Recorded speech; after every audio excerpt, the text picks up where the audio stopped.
Caleb is a man who has lost everything: his job, his home, and his hope. He is walking down a lonely highway with nothing but a wrench in his pocket when he sees a luxury SUV smoking on the shoulder. Most people would keep walking, but Caleb stops. The woman behind the wheel is terrified, not because of the car, but because of the men chasing her. By turning that one bolt, Caleb didn't just fix a machine. He signed up for a war he wasn't prepared for. He saved her life that day, but you won't believe who she actually is and why she was waiting for him on that specific road. Subscribe to the channel right now and watch until the very end, because the identity of the woman will leave you breathless in the final hour. Caleb wiped the grease from his forehead and looked at the horizon. He was 40 years old and felt like he had lived 100. He had been a lead mechanic at a big firm until a corporate scandal he didn't commit cost him his career. Now he was just a man on foot. When he saw the silver SUV, he noticed the woman inside was frantically hitting the steering wheel. She looked like she belonged in a boardroom, not on a dusty road in the middle of nowhere. He approached slowly, hands visible, offering a simple fix for the steam coming from the hood. The woman's name was Margot. She was dressed in an expensive suit, but her eyes were red from crying. She was hesitant at first, looking in her rearview mirror every 5 seconds. Caleb didn't ask questions. He popped the hood and saw a simple burst hose. He used his old wrench and some tape from his bag to bridge the gap. As he worked, he noticed a black sedan idling a mile back on the road. It wasn't moving, just watching. Caleb felt a chill that had nothing to do with the wind. Margot thanked him and reached for her purse, but Caleb shook his head. He told her he didn't want her money. He just wanted to feel useful for 5 minutes. Margot looked at him, really looked at him, and saw the sadness in his eyes. She told him that she was headed to a small town 3 hours away and asked if he needed a lift. Caleb looked at the black sedan in the distance, then back at the woman. He realized that if he left her now, she might not make it to that town alive. He climbed into the passenger seat. The drive was quiet at first. Margot drove fast, her knuckles white on the wheel. Caleb watched the mirrors. The black sedan was following them, keeping a steady distance. He told Margot to take the next exit toward the old mountain pass. She asked why, and he told her they were being hunted. Margot didn't scream or act surprised. She simply nodded and floored the gas. Caleb realized then that this wasn't a random breakdown. Margot knew exactly who was behind them, and she was carrying something they wanted. They hit the mountain roads as the sun began to set. The SUV was powerful, but the sedan was lighter and gaining ground. Caleb told Margot to turn off her headlights. It was a dangerous move on the curves, but it was their only chance to disappear. He guided her through the dark, using his knowledge of the local terrain from his childhood. They pulled into a hidden logging trail and sat in total darkness. They watched the headlights of the black sedan roar past them on the main road, disappearing into the trees. Margot finally let out a breath she had been holding for miles. She turned to Caleb and told him the truth. She wasn't a businesswoman. She was the lead witness in a case against a massive tech company, the same company that had fired Caleb a year ago. She had a hard drive in her bag that proved the CEO had framed innocent employees to cover up a billion-dollar theft. Caleb sat in the dark, stunned. The woman he had helped by the roadside was holding the key to getting his old life back. But the relief didn't last long. Margot's phone buzzed in the center console. It was a text message from an unknown number. It said, "We found your mechanic's family. Turn around now." Caleb felt his heart drop into his stomach. He hadn't talked to his sister in months, but they knew who she was. The men in the black sedan weren't just after the drive anymore. They were using Caleb as the leverage.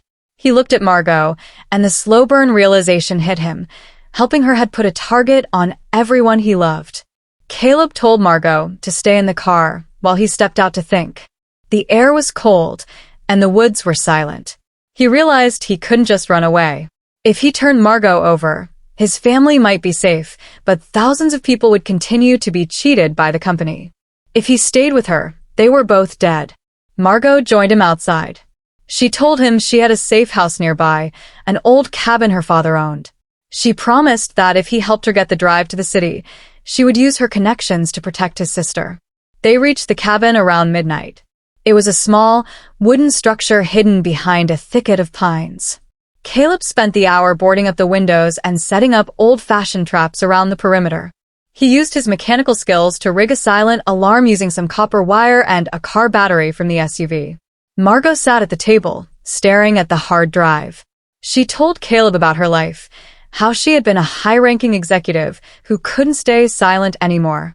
They shared a moment of deep connection, two people ruined by the same powerful man. The tension grew as the hours passed. Caleb's phone rang. It was his sister. Her voice was shaking. She said two men were standing in her living room, waiting for a friend. Caleb told her to stay calm and put the men on the phone. The voice on the other end was cold. He told Caleb he had until dawn to bring Margot and the drive to the old rock quarry. Caleb hung up and looked at Margot. He didn't see a stranger anymore. He saw a partner. He told her they weren't going to the quarry to surrender. They were going to fight. Caleb went to work on the SUV. He didn't just fix it this time, he modified it. He used scrap metal from the cabin's shed to reinforce the doors. He rigged the exhaust to create a smoke screen and adjusted the engine for a massive burst of speed. Margot watched him, amazed at his focus. She asked him where he learned to do all this. He told her he used to build racing engines before the corporate world broke him. For the first time in a year, Caleb felt like the man he used to be. He was no longer a victim. As the sun began to peek over the mountains, they prepared to leave. Margot handed Caleb a small pistol she had hidden in her spare tire well. Caleb took it but hoped he wouldn't have to use it. He told Margot the plan. They would use the SUV as a decoy. He knew the quarry better than the hired hits did. He had played there as a kid. He told her to trust him, and she took his hand. It wasn't a romantic gesture yet, but it was a bond forged in fire. They drove out of the woods, heading toward the trap. They arrived at the quarry at 6 a.m. 3 black sedans were parked in a circle. 6 men stood there, all armed. In the center was Caleb's sister, tied to a chair. The lead man stepped forward and demanded the drive. Caleb climbed out of the SUV alone, holding a small silver object. He told them he would hand it over once his sister was in his car. The men left. They told him he wasn't in a position to negotiate. Caleb smiled. He told them they weren't in a position to survive. Caleb hit a button on a remote in his pocket. The smoke screen he had rigged in the SUV exploded, but it wasn't just smoke. It was a thick, white fire extinguisher powder he had scavenged. It blinded everyone in the circle. In the chaos, Caleb ran for his sister. Margot, who had moved the SUV into position, roared the engine and drove straight into the line of men. Caleb cut his sister's ropes and threw her into the back seat. They sped out of the quarry as bullets shattered the rear window. They were out, but the chase was far from over. The black sedans were right behind them. Caleb's sister was huddled on the floorboards, crying. Margot was driving like a professional, weaving through the mountain curves. Caleb realized they couldn't outrun them forever. The sedans were faster on the straightaways. He told Margot to head for the old bridge over the gorge. It was a rusted, one-lane structure that had been closed for years. He knew the weight limits. He knew the weak spots. It was the only place he could level the playing field. As they approached the bridge, Caleb climbed into the back seat. He had prepared a gift for the followers. He had taken a fuel can from the cabin and rigged it with a slow-burn fuse. As they crossed the bridge, the SUV groaned under the weight. The first black sedan was inches from their bumper.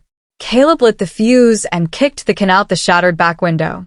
The explosion didn't destroy the bridge, but it created a wall of fire that forced the lead car to swerve and crash into the railing. They made it across, but the second car jumped the gap of fire. Caleb told Margot to stop the car on the other side. He got out with his wrench, the same one he used to fix her car. The lead hitman got out of his car, furious. He raised his gun, but Caleb was faster. He threw the heavy iron wrench with the precision of a man who had handled tools for 20 years. It caught the man in the temple, dropping him. Caleb grabbed the man's weapon and told Margot and his sister to get back in the car. They drove straight to the city's main police precinct. Margot walked in with the hard drive and the blood on her suit. Caleb stood by her side. The CEO was arrested that afternoon in his penthouse. The story broke on every news channel. Caleb's name was cleared. The company was forced to pay millions in restitution to the employees they had framed. Caleb's sister was safe, and the men who had hunted them were behind bars. The nightmare was finally over, but a new life was beginning. A week later, Caleb was back at his small house. He had a new job offer as a chief engineer, but he hadn't decided yet. He heard a car pull up in his driveway. It was the silver SUV, now repaired and shining. Margot stepped out. She wasn't wearing a suit this time. She was wearing jeans and a simple shirt. She looked peaceful. She told him that she had resigned from the corporate world and bought a small workshop in town. She told him she needed a partner who knew how to fix more than just cars. Caleb looked at her and smiled. He realized that the day his car broke down and he started walking was the best day of his life. If he hadn't lost everything, he never would have been on that road to help her. He walked toward her, and for the first time, the air felt light. They didn't need words. They both knew that the road had brought them together for a reason. He took the keys from her hand and opened the door to the workshop. The story ends with Caleb and Margot working together in the shop. They aren't just fixing engines, they're building a life. The wrench that Caleb used to save her life is mounted on the wall in a glass case. It serves as a reminder that a simple act of kindness by the roadside can change the world. Caleb looks at Margot and realizes he didn't just fix her car that day. She fixed his soul. They were two broken parts that finally found where they belonged. I hope this story moved you and kept you watching.